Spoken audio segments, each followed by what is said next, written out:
नमस्कार दोस्तों, आपका स्वागत है मोर मुकुट क्लासेस की ऑनलाइन कक्षा के एक और वीडियो में।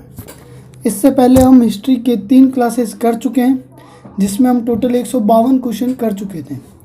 हमने पढ़ रहे थे दिल्ली सल्तनत, जिसमें 2 वंश हमने कर लिए थे। 2 वंश यानी कि गुलाम वंश और खिलजी वंश हमने पूरा कर लिया था। लास्ट में हमने मुबारक शाह खिलजी किया था, जो कि एकमात्र खलीफा खुद को घोषित कर चुका था। उसके बाद हम अब तीसरा वंश पढ़ेंगे, यानी कि तुगलक वंश के बारे में पढ़ेंगे।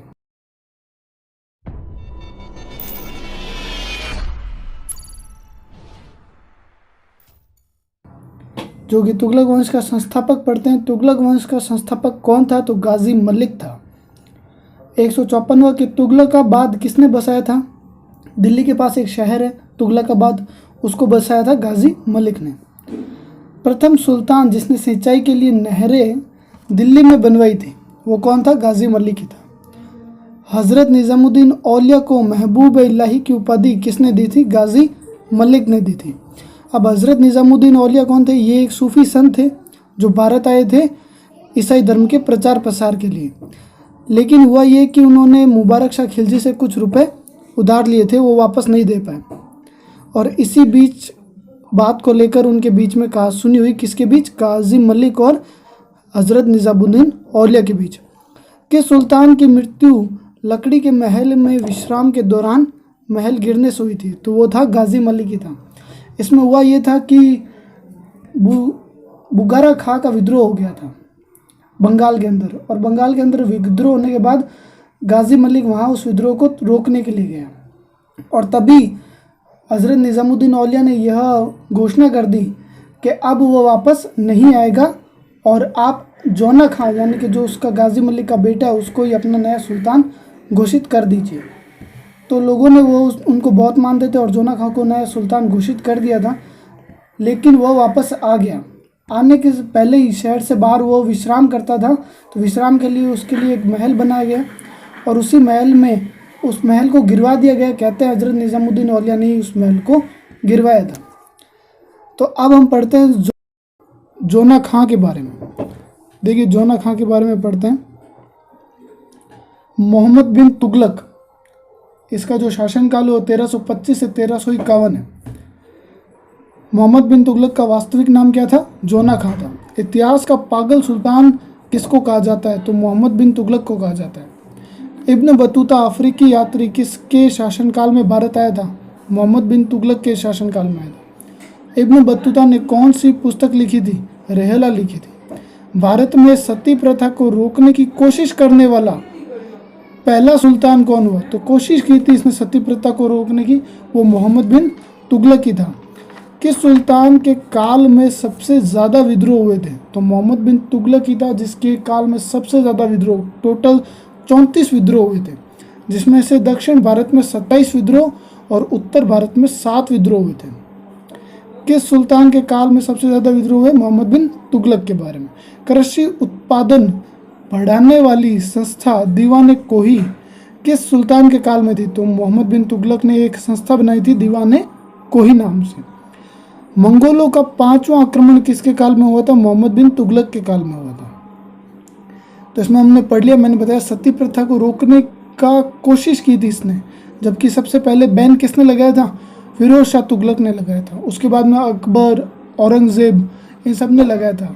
और 1829 में लॉर्ड विलियम बेंटिंक ने राजा राम मोहन राय की मदद से सती प्रथा पर पूर्णतः प्रतिबंध लगा दिया था।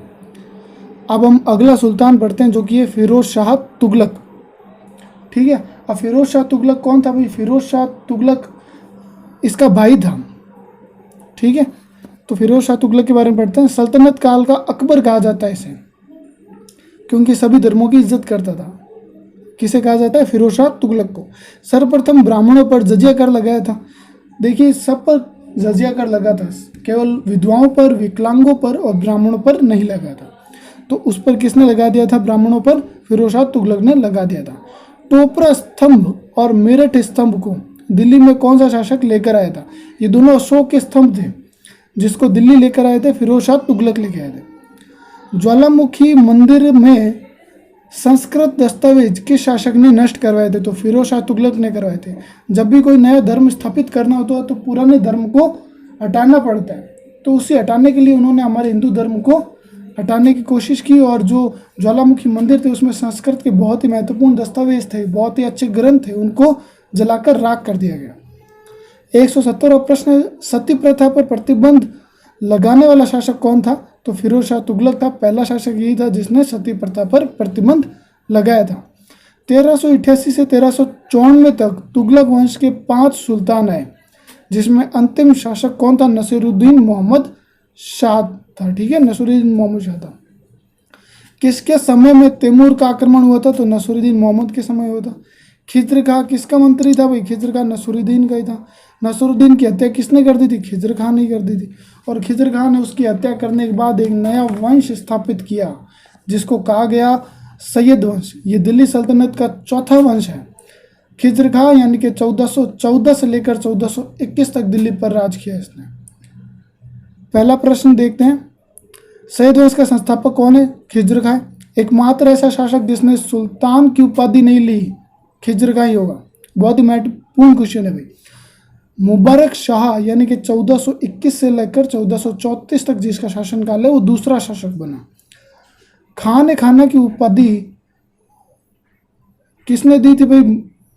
मुबारक शाह ने दी थी। किसको दी थी? बहलोल को दी थी। ठीक है, बहलोल इसका वजीर था। तो बहलोल किसका वजीर था? मुबारक शाह का था। महमूद शाह, उसके बाद महमूद शाह आया जो 1434 से लेकर 1445 तक रहा। उसने बहलोल को अपना बेटा बना लिया। ये जो प्यार ज़्यादा ही बढ़ रहा है उसका फ़ायदा आगे मिलेगा, देखिए बहलोल को।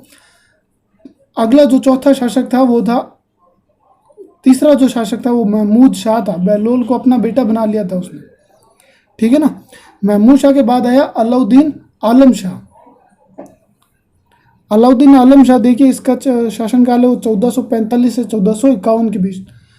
यह महमूद शाह का असली पुत्र था। ठीक है, उसको अपना बेटा बना चुका था बहलोल को महमूद शाह, लेकिन असली पुत्र कौन था? अलाउद्दीन आलम शाह था। तो बहलोल ने बगावत कर दी कि भाई शासन तो मेरा होना चाहिए, मैं भी तो बेटा ही हूँ। तो उसके बाद में बगावत हुई और बहलोल ने क्या किया? उसकी हत्या कर दी और एक नया वंश यानी कि लोधी वंश की स्थापना की। लोधी वंश पहला अफगानी वंश था और उसी के साथ दिल्ली सल्तनत पर उसका 5वां वंश का अधिकार हुआ। तो इसमें दिल्ली वंश का 5वां वंश का अधिकार होने के बाद पहला शासक कौन बना? बहलोल लोधी बना, जो कि जिसका शासनकाल था वो 1451 से 1489 तक था। 180वां क्वेश्चन देखिए, लोधी वंश का संस्थापक कौन है? तो बहलोल लोधी है। 181वां, बहलोल लोधी सिक्के किसने चलाए थे? बहलोली सिक्के किसने चलाए थे? तो बहलोल लोधी नहीं चलवाए थे। उसके बाद में कौन आया? इतना इंपॉर्टेंट है इसके अंदर देखिए भी, सिकंदर लोधी आया था। वास्को डी गामा किसके शासनकाल में भारत आया था? सिकंदर लोधी के काल में आया था। आगरा शहर सिकंदराबाद नाम से किस शासक ने बसाया था? आगरा शहर यानी कि सिकंदराबाद से किसने बसाया था? सिकंदर लोधी ने बसाया होगा। 184वां क्वेश्चन, आगरा शहर किस नदी के किनारे बसा है? बहुत इंपॉर्टेंट क्वेश्चन है। नदी और उसके किनारे बसे हुए शहर, उसके ऊपर भी अपन एक वीडियो बनाएंगे, बहुत इंपॉर्टेंट है, ये आप याद कर लीजिए। तो यमुना नदी के किनारे। 185वां क्वेश्चन, किस शासक ने अपनी राजधानी दिल्ली से आगरा लेकर गया था? सिकंदर लोधी था। बलरुखी नाम से कवि के रूप में कौन सा शासक प्रसिद्ध था? तो सिकंदर लोधी प्रसिद्ध था। कुतुब मीनार का जीर्णोद्धार लोधी वंश के कौन से शासक ने करवाया था? तो सिकंदर लोधी ने करवाया था। उसके बाद तीसरा इसका शासक आया था इब्राहिम लोधी, 1517 से 1526 तक। घटोल या खटोली का युद्ध इब्राहिम लोधी के साथ किसने किया था? तो राणा सांगा ने किया था। ठीक है, राणा सांगा ने युद्ध किया था, लेकिन वो राणा सांगा जीत नहीं पाए थे। तो उन्होंने क्या किया कि भाई बाबर को आमंत्रित किया। तो बाबर का प्रथम आक्रमण किस लोधी वंश के शासक के समय हुआ था? इब्राहिम लोधी के समय में हुआ था। भारत में बाबर को आमंत्रण किसने किया था? एक तो दौलत खां था, उसने किया था, और एक राणा सांगा था। उन दोनों ने बाबर को आमंत्रित किया था। ठीक है, पानीपत का प्रथम युद्ध हुआ। फिर पानीपत के प्रथम युद्ध होने से पहले बाबर पहले से 5 बार आक्रमण कर चुका था, ये छठा आक्रमण था। तो पानीपत का प्रथम युद्ध कब हुआ? तो 21 अप्रैल 1926 को हुआ था। पानीपत का प्रथम युद्ध किसके मध्य हुआ था? तो बाबर और इब्राहिम लोदी के मध्य हुआ था। बाबर के बारे में अपन आगे पढ़ेंगे मुगल काल में। लोदी सल्तनत का एकमात्र ऐसा शासक जो युद्ध भूमि में मारा गया इब्राहिम लोदी था। दिल्ली सल्तनत का एकमात्र ऐसा शासक था ये। जौनपुर राज्य का अंतिम शासक कौन था? तो हुसैन शाह था। किसने भूमि मापने का पैमाना गज सिकंदरी का प्रचलन किया? सिकंदर लोदी ने किया था। राजशेखर और जिन प्रभा सूरी जैसे विद्वानों को किस सुल्तान ने राजकीय संरक्षण दिया था? मोहम्मद बिन तुगलक ने दिया था। ये अदर इंपॉर्टेंट क्वेश्चन है। बलबन स्वयं को किसका वंशज कहता था? अफरसियाब का बलबन अपने आप को वंशज कहा करता था। दिल्ली का सुल्तान जो भारत में नहरों का सबसे बड़े जाल का निर्माण करने के लिए प्रसिद्ध है, कौन है भाई? वह फिरोज शाह तुगलक है। इब्राहिम लोदी के समय पंजाब और दिल्ली के सूबेदार कौन थे? तो दौलत खां और आलम खां, ये दोनों ही उस समय दिल्ली के सूबेदार थे, दिल्ली और पंजाब के। 200वां क्वेश्चन, किस राजा शासक ने बाबर की सहायता का वादा करके पानीपत के प्रथम युद्ध में सहायता नहीं की? तो पानीपत के प्रथम युद्ध में राणा सांगा ने सहायता करने का वादा किया था बाबर की, लेकिन सहायता नहीं की। उसका खामियाजा राणा सांगा को भुगतना पड़ा और आगे बाबर ने राणा सांगा पर ही पहले आक्रमण किया था। इसे जानेंगे। अगर आपने हमारे YouTube चैनल को सब्सक्राइब नहीं किया तो सब्सक्राइब कर लीजिए, और अगर आपको ये क्वेश्चन अच्छे लगे या फिर आपको लगा कि हाँ ये इम्पोर्टेंट है तो इस वीडियो को लाइक ज़रूर कीजिए। चलिए अगले वीडियो में मिलते हैं।